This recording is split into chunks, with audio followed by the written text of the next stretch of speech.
Well, and joining me to have a further look at today's papers is Andrew Eborn, barrister, broadcaster and futurist and president of Octopus TV. Morning, Andrew.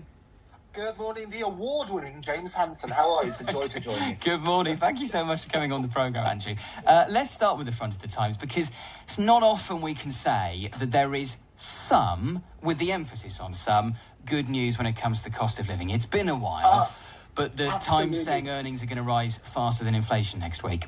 And it's great, isn't it? Because you're always reminded of the good old Prime Minister's 5-point plan: halve inflation, economy growing, debt falling, waiting lists and small boats. Well, you've been talking about at least some of those. But it is good news in the Times today. A great piece by the policy editor, Oliver Wright, which is saying that rising wages are forecast, which will be easing the cost of living pain. And what they're saying is that basically new inflation figures, which are due to be released next week, they're expected to show a fall in the consumer prices index from 7.9% in June to about 6.8% last month, according to the Bank of England forecast. And at the same time, earnings are supposed to be going up and likely to show a rise of just slightly over 7%. Now, this is great news. I mean, the first time in about 14 months that earnings have grown faster than inflation. Obviously, things like the high energy prices and various other things with the cost of living crisis. So it is good news, and it's good to be able to impart some good news in amongst all this misery. As you say, it's Groundhog Day on everything else. Yeah, and also good news for the Prime Minister, because halving inflation was the number one of his big 5 pledges he set out at the start of the year. And you look at some of the others: economy growing, debt falling, waiting list coming down, dealing with small boats. Those are very, very difficult to achieve. And actually, of all of them, probably halving inflation and reducing the impact of the cost of living crisis on voters is probably the most important one when you look ahead to what we think will be an election probably next autumn. No, you're absolutely right, James. And it's actually probably one of the easiest ones, because it's 11.1% last October. We had the highest inflation rate amongst the group of 7 advanced economies. I mean, basically it was 4% in the US and 6.3% in Germany. It was a very pessimistic sort of saying we're just going to halve it. It's going to be doing significantly better than that. So it's sort of under-promise and over-deliver. And inflation absolutely is the easiest one on that list of 5, I would suggest. Although you say that, I think a couple of months ago, I think Downing Street was seriously worried they would miss their target. Well, you're right, and I think if you look at it, take a little snapshot in time, it's this sort of moment. But I think you have to scare people and then remind them again. I think what I love about news cycles is when elections are coming up, you can virtually predict what the headlines are going to be. So predict one day doom and gloom, and then hurrah, we've saved the day, the following thing. And you're going to see more and more of that, I predict, as we have the lead up to the election. Let's come on to Rishi Sunak's predecessor, Liz Truss, because the lettuce is back on the front of the Daily Star this morning, the Liz Truss lettuce. It says Britain's worst PM to hand out 14 honours. Order of the wet lettuce, they are saying. This is Liz Truss producing her honours list.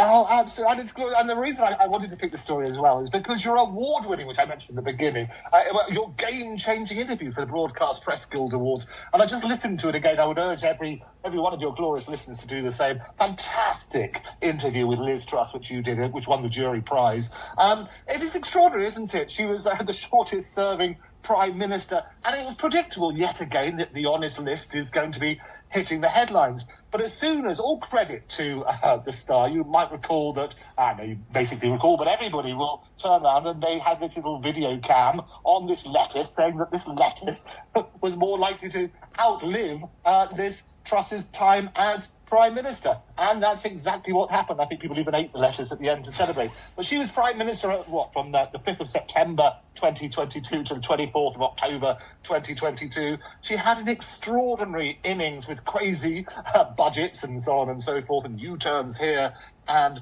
there. And I think part of the problem, and I always love this, is what people choose for their music at the different conferences. And Liz Truss chose M People's Moving On Up. I remember Mike Pickering, my good old mate, objected. But Liz should have listened to the lyrics of that, because it's, you've done me wrong, your time is up, you took a sip from the devil's cup.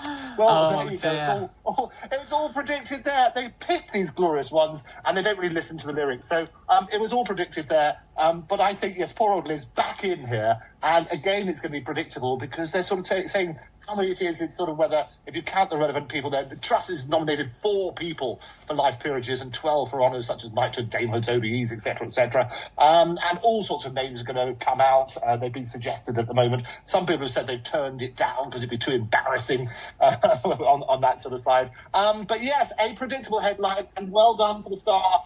Yet again, bringing out the lettuce, this time with a wig and a little gong round its around its neck. Yes, I'm sure they'll be delighted to bring the lettuce back out. Although, in fairness, Andrew, I mean, I do feel a certain degree of sympathy for Liz Truss because, 49 days in office, yes, it was a bit of a disaster, but, she was doing what she thought was the best for the country. I think most observers would say it didn't quite turn out that way, but she was doing her best, and now she's got to live with this weird status, kind of weird pub quiz answer of a legacy as being the shortest ever UK Prime Minister. And it's difficult because you saw her, for example, at the coronation, rocking up with all the other Prime Ministers, had a far more significant tenure in office. And I think, well, why shouldn't she get an honours list? I mean, whether she's given out too many, that's maybe a different point, given she was only in for 49 days. But, I mean, I do have a bit of sympathy with her. Oh, I have a lot of sympathy for her, and I think it's good to balance it as well. I think it was your brutal interview that finished her off, quite frankly. I mean, what did you say? The Bank of England stepping in now to try to clean up a mess the government has caused the first time in history. You were savage to the poor lady. So, absolutely, I have a lot of sympathy for her. She's allowed to do it. That's what our Constitution says. But a very predictable headline. And I always say that when these headlines are predictable, you should control the narrative. She should get out there, get her PR people to be the sultans of spin and say, look, this is what's happened. Make sure you do it. Basically, do the Clinton approach to things. You say things are going to be far worse. Say you're going to give away 100 and then only give away 14, and then you can control the narrative. Meanwhile, Andrew, front of lots of the papers this morning, pictures of the Lionesses. Oh, it's coming home. Boy, every time we talk about World Cups, it's always 1966, but it's the ladies who got there first. And well done, sort of gripping sort of match yesterday, I guess, just about.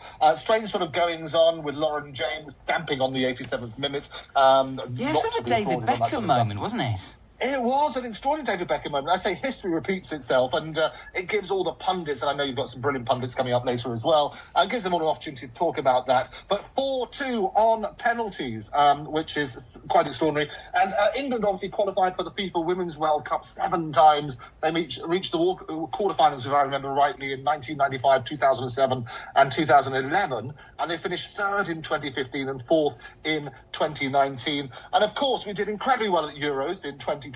Hurrah, hurrah.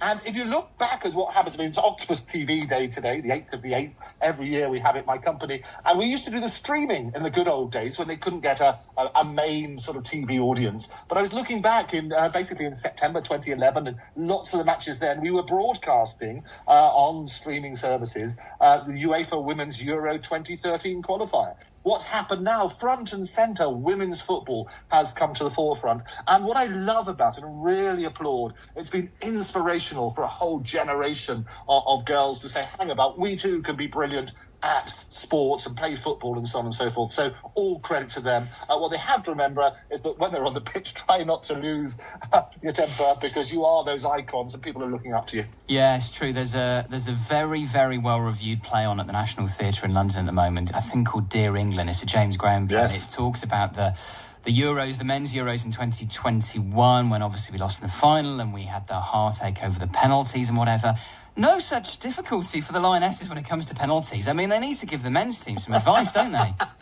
Oh, well, without a doubt. And it's always going to be that comparison, isn't it? Because every time there's a World Cup, we all say back to 1966, can you believe it? And we're always going to trot out that narrative. But it was up to the women to bring it home. Football's coming home, but it has a female carrier.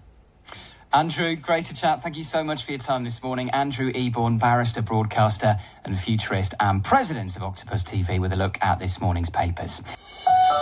Across the UK, on DAB, online and on your smart speaker. This is Times Radio.